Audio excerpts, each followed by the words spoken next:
J'ai écouté une entrevue de Patrice Roy à Radio-Canada. Selon Patrice Roy, il a fait une mauvaise comparaison à Justin Trudeau en disant que le feu était pogné dans la santé, puis que Justin Trudeau, il regardait puis qu'il faisait rien, alors que j'ai plus l'impression que c'est pas ça la métaphore. On sait très bien que Patrice Roy, c'est un très bon journaliste. Mais quand il essaye de faire du journaliste de confrontation, c'est trop un journaliste qui œuvre dans la douceur, on dirait qu'il n'est pas capable. Donc, il a fait une mauvaise comparaison et j'aimerais ça la réfuter parce que malgré le fait que c'était une excellente entrevue, ce qui arrive avec le financement en santé, la métaphore, c'est que comme Patrice Roy dit, c'est que le feu est pogné dans la santé. Puis le fédéral, lui, il dit que le fédéral, au lieu d'ouvrir les valves et de gaspiller l'eau inutilement, il regarde quel tuyau et grosseur de débit à prendre sur le crédit de la banque. C'est ça que le fédéral, il fait. Il y a le feu qui est pogné dans la santé, puis lui, il est là, puis il niaise, puis il gosse, puis il regarde, puis qu'est-ce qu'on fait, qu'est-ce qu'on fait. Mais c'est pas ça la vérité. La vérité est pas mal plus complexe que ça. Moi, je dirais plus que le feu il est pogné dans la santé. Puis je dirais plus que c'est le provincial qui élabore sur le plan de la caserne là, pendant que la santé brûle. Le gouvernement provincial, il est là, puis il élabore des plans, puis il se demande qu'est-ce qu'on peut faire. Comment ça se fait que tout est en train de brûler partout, alors qu'on cherche comment changer ça. Ça fait que pendant qu'on fait ça, tout brûle autour. J'ai l'impression que les pompiers gardent leurs précieuses informations à la place de bien les partager à la grande citerne fédérale. La grande citerne argent, là, le crédit de la banque, le débit de l'argent. Fait que il y a un feu dans le système de santé. Québec arrive, il sort un gros tuyau d'argent puis il l'arrose. Mais ça ne marche pas. Il voit que ça ne l'éteint pas. Là, le fédéral arrive puis il dit One minute, on veut bien vous donner le plein débit des finances pour brûler l'argent par les fenêtres des finances de ce feu dans le système de santé. Mais avant, on devrait peut-être analyser la situation sur un autre angle ou autrement. C'est ça que le gouvernement fédéral y répond à Québec. Mais là, ça continue. Parce que là, le gouvernement fédéral, il propose de rassembler quelques experts en incendie. Puis là, les experts, ils se regardent, puis ils disent Ouais, il est où le feu Il y en a un qui répond à Québec, il est dans la santé. Ouais, mais où dans la santé Quelque part entre les services sociaux et les urgences. Ah, c'est déjà bon à savoir, lui répond le gouvernement fédéral. Et il s'est propagé où le feu lui dit le gouvernement fédéral. Là, le gouvernement du Québec, il répond partout. Non, il peut pas être partout, lui répond le gouvernement fédéral. Oui, regarde, la santé se brûle avec le personnel à vue d'œil, lui répond le gouvernement du Québec. Ouais, mais chez mon médecin de famille, il n'y a pas le feu, lui répond le gouvernement fédéral. Donc, il n'y a pas le feu partout. Ouf, c'est bon signe. Cela soulage le fédéral. Donc, ma petite comptine, c'était pour vous résumer. C'était pour résumer que dans le fond, là, tout ce que le gouvernement fédéral il demande, c'est d'avoir des informations, d'avoir un processus de collecte d'informations statistiques sur les données de santé pour Santé Canada pour être capable de financer le système de santé en sachant sur quoi qu'on se base. Hein? Quelle population qui utilise les services de santé, pourquoi, qu'est-ce qu'ils ont besoin, où est-ce que ça fonctionne, où est-ce que ça fonctionne pas dans chaque province. Et ça, sur un protocole universel puis uniformisé, parce qu'il semblerait que d'une province à l'autre, ça fonctionne à la façon de chaque personne, de chaque petit boss des bécosses, de chaque petit système de santé de chaque province. Ça veut dire que c'est un CIUS dans chaque province qui ramasse des données sur la santé puis qui les envoie au Canada, puis c'est pas pareil d'une province à l'autre. Hello! Ça prend pas la tête à Pavino pour comprendre ça. C'est bien beau. C'est bien beau de dire il y a des problèmes en santé, donnez-nous de l'argent. L'argent, ça sauve le monde. Si l'argent, ça sauverait le monde, on aurait sauvé plus de monde pendant le COVID. dans le système de santé. La quantité d'argent qu'on a mis dedans, là, pendant la COVID, on peut pas dire qu'on n'a pas essayé de sauver tout le monde. Ça veut dire quoi? Ça veut dire que sauver notre système de santé universel, c'est pas juste une question d'argent. Hein? On vit dans une société où il y a des besoins de toutes passes, de toutes sortes, de toutes classes, de toute richesse, puis il y a plein de personnes qui arrivent à vivre, autant avec une qualité de vie moins chère que d'autres avec une qualité de vie plus luxueuse. C'est sûr que si tu mets tout ton argent de santé dans un gros hôpital semi-privé, ben, il y a des maudites bonnes chances que ton argent soit mal investi puis que tes services en santé coûtent plus cher. Donc, que ce soit mal dépensé puis que ton argent soit investi pas trop judicieusement, mettons, mal budgété d'un secteur à l'autre. C'est important où est-ce qu'on place l'argent en santé, là. Tu sais, je veux dire, s'il y a des gros besoins en santé mentale, mettons qu'il y aurait des gros besoins puis des grosses problématiques en santé mentale, ben, tu t'en vas pas tout mettre l'argent du système de santé dans un beau parking puis une rénovation de l'entrée de l'hôpital puis des urgences. Le problème surtout, c'est que l'hôpital, elle sait plus comment faire de l'argent. Force de nous facturer le parking, la physiothérapie, puis tous les besoins de santé qui ne sont pas reconnus et couverts par l'assurance maladie du Québec et du Canada et notre système de santé universel, c'est pas pour rien qu'ils sonnent à la porte du fédéral pour avoir de l'argent. Même si actuellement, avec l'inflation actuelle, les États n'ont pas besoin d'argent. Ils ont plus d'argent que le fédéral. Avec toutes les sociétés d'État qu'on a au Québec, le Québec, venez pas me dire qu'il fait pas de l'argent. Comme bien des provinces avec les sables bitumineux puis l'Alberta. Hein? C'est vrai que dans 5 ans, dans 10 ans, ce sera peut-être pas la même réalité.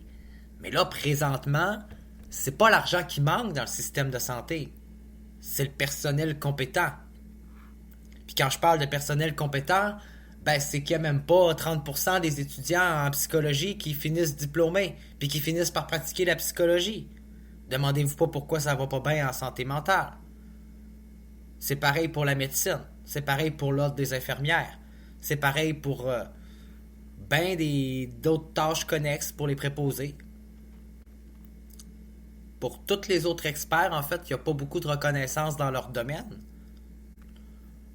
On ne reconnaît même pas une certaine forme de pratique de la médecine chez les infirmières.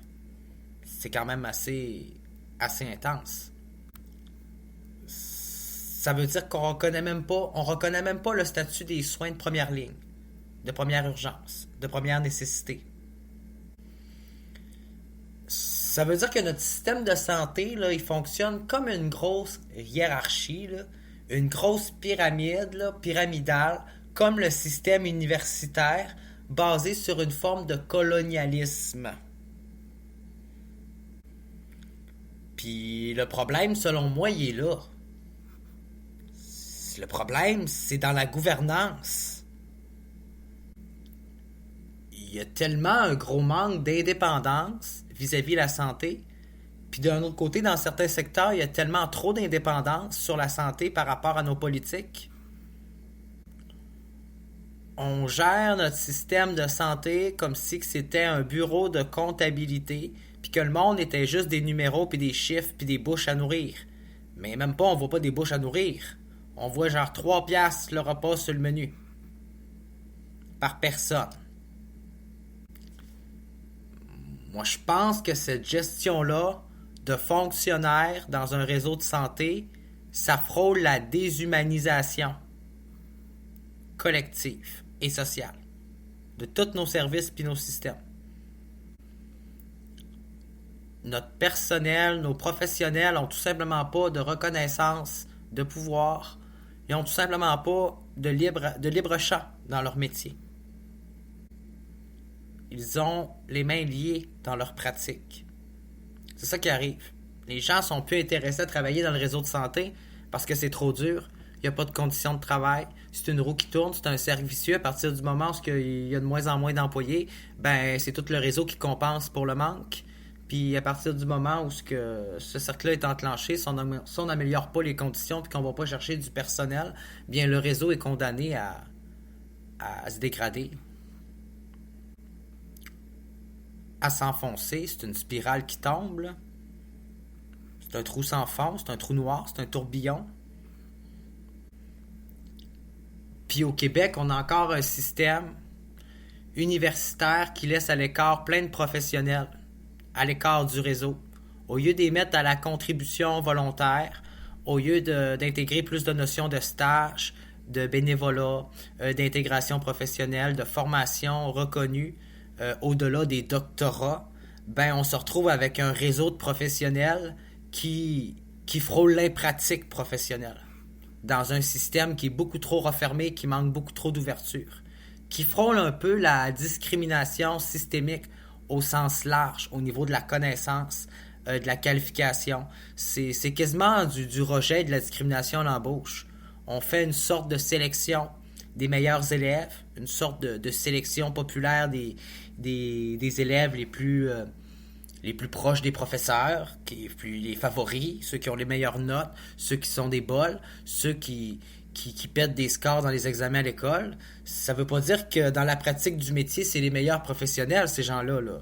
Oui, c'est des maîtres de la théorie, on se le cachera pas, mais d'un autre côté, il faut arrêter de penser que pratiquer un métier, c'est juste aller à l'école, faire l'université pour avoir les meilleures notes, puis dépasser tout le monde puis toutes les autres. C'est pas juste ça être un professionnel. Des professionnels, il y en a dans tous les domaines. Il y en a de tous les niveaux, de toutes sortes d'intelligences, de toutes sortes de qualifications. Toute personne a des intelligences et des habiletés différentes. On ne peut pas avoir les mêmes forces et faiblesses. Je pense qu'on a une éducation qui ne reconnaît pas l'intelligence de nos individus. C'est ça qui arrive. On n'est pas capable d'intégrer les personnes correctement dans des domaines puis dans des métiers, puis de les requalifier vers leurs forces. Tout ce qu'on fait, c'est noter leurs faiblesses à l'université.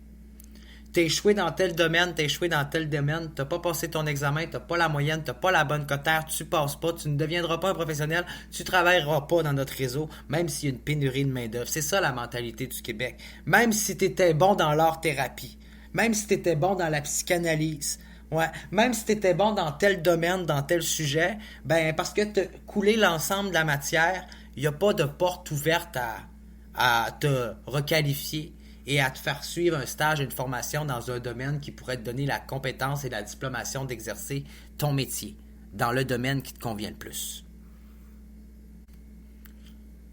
Ça veut dire quoi?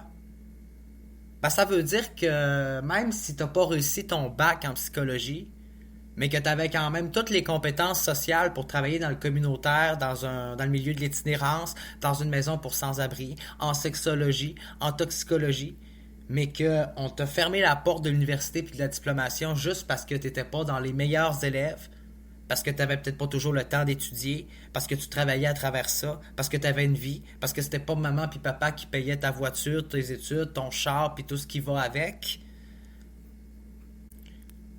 Il y a tellement de pression sociale au niveau de nos professionnels aujourd'hui, du milieu scolaire au milieu professionnel jusqu'à l'accomplissement du métier, qu'il ne faut pas chercher à comprendre puis se demander pourquoi qu'il y a une pénurie de main-d'œuvre dans tous les milieux professionnels au Québec, qui, on va regarder ça sur un autre angle, pour la plupart demandent beaucoup d'études. C'est un fait. On remarquera que pour tous les milieux professionnels qui sont dans le DEP, ouais, pour tous les diplômes, pas les diplômes, pour tous les diplômes d'études professionnelles, on n'observe pas cette tendance-là. Il n'y a pas tant de pénurie de main-d'œuvre dans nos écoles pour les DEP, dans nos ateliers. On manque pas trop de mécaniciens, on manque pas tant d'employés dans nos usines. À date, pour ce qui est de l'éducation accessible que René Lévesque a créé par son système de cégep et de DEP et de formation professionnelle, ben on réalise que c'est drôle, hein? Mais c'est juste dans le réseau universitaire qu'on en arrache tant que ça. C'est peut-être parce que les études puis les diplômes sont pas assez accessibles. comme les formations